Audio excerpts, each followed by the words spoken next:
One of the most confusing feedback candidates receive is this: you are overqualified for the role. At first, it sounds like a compliment, but in reality, it usually means something very different. As a hiring leader who has sat on hiring panels and reviewed thousands of candidates, I can tell you something most professionals never see. When hiring teams say overqualified, they're rarely talking about your ability. They're talking about risk. This is the way it goes. You apply for a role, you clearly have the experience, better than anybody, that you can do that job. Your resume clearly shows the experience. You could do the job so well, perfectly to the T, but the rejection comes quickly and the feedback is you're overqualified. And here's what hiring teams are often thinking. They are not worried about your capability. They're worried about your future behavior. When hiring managers see candidates who appear overqualified, they often ask questions like, will this person stay long enough?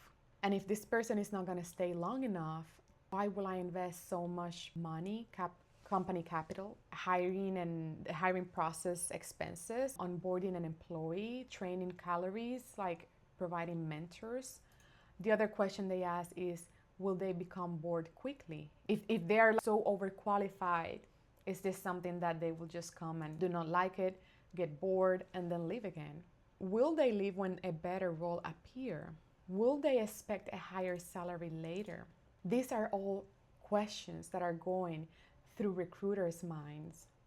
And these concerns are rarely spoken directly, but they influence the decision. Hiring managers are trying to predict stability, not just capability. Hiring managers are trying to make the best decision for the company longevity and for the long term of that role. So the issue is not that you are too experienced. The issue sometimes is that your positioning creates uncertainty. Hiring managers usually choose the candidate that feels more predictable and more aligned to the job. And most professionals here respond by trying to hide their experience. You might be removing a role. You might be saying less responsibilities than what you actually have currently or your experience. You're trying to make yourself appear smaller, but that approach often creates even more confusion for you to convey your value.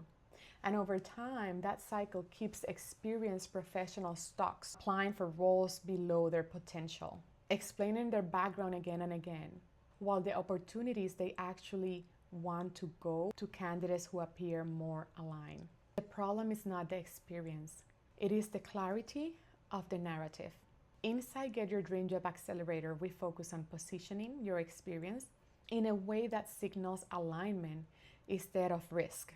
So your experience becomes an advantage, a signal of value, not a hiring concern. If you want the exact framework I have used repeatedly, both in my own career to receive a job offer for every role I have pursued over the last 13 years, and from sitting on the hiring side of the table, the program will be linked below.